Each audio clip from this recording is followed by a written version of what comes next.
In today's chess video, I'm going to show you an amazing chess opening trick which will help you win more games. So stay tuned till the end and keep watching Chess Talk.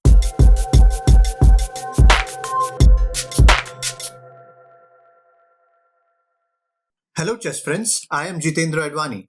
If this is your first time on this channel and you want to learn some cool chess tricks and become a better chess player, then start now by subscribing and clicking the bell so you don't miss any of my videos. Before we begin, I would like to thank each and every one of you for your amazing support. Our Chess Talk channel now has more than 100,000 subscribers and it's all because of you. We have come a long way and today I want you to tell me what is the best thing you like about this channel. Do let me know in the comments below. Okay, so the trick I'm going to show you is called the Stafford Gambit. White starts with a king's pawn opening, pawn to e4, black plays pawn to e5, very common moves. Then knight to f3 and knight f6.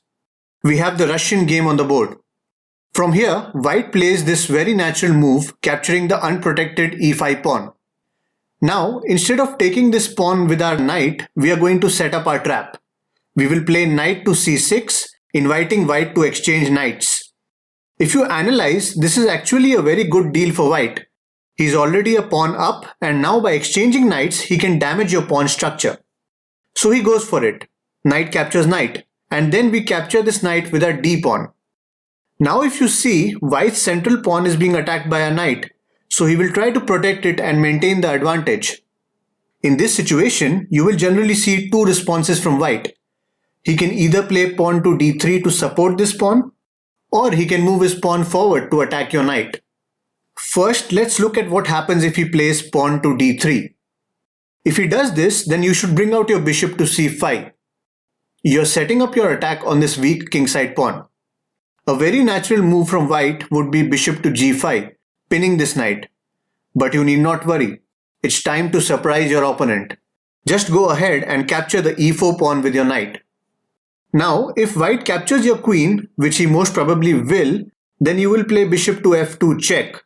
The white king has only one square to go, so he will have to play king to e2. And finally, we play bishop to g4 and it's a beautiful checkmate. Let's go back a little. Now from here, if white decides not to capture the queen, but instead he captures your knight like this, then you will play this stunning move bishop to f2, check. He cannot take the bishop with his king because if he does, then his queen is gone, just like this.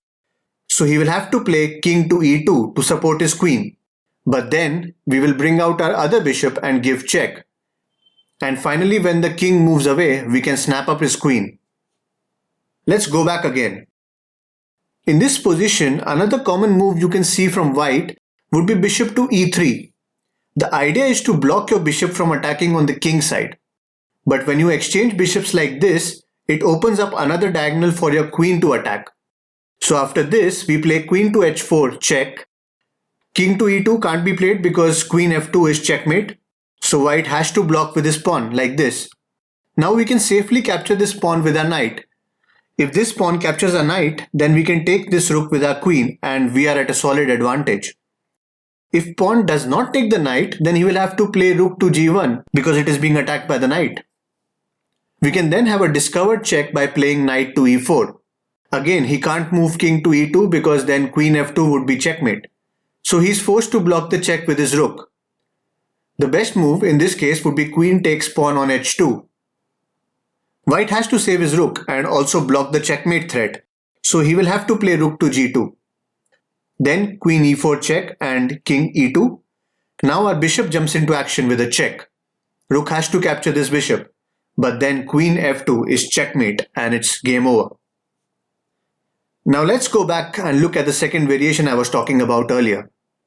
Let's see what happens if white moves his pawn forward and attacks our knight. Well then, we will have to save our knight. So we will play knight to e4.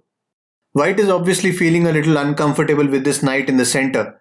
So he will continue attacking it by playing pawn to d3. But to his surprise, we are not going to save our knight. But instead, we will bring out our bishop to c5. If your opponent tries to be greedy and takes your knight, then he is gone. Let me show you how. So pawn captures knight. Then we play bishop to f2 check. Again, king can't take the bishop because his queen is hanging. So he will again have to play king to e2.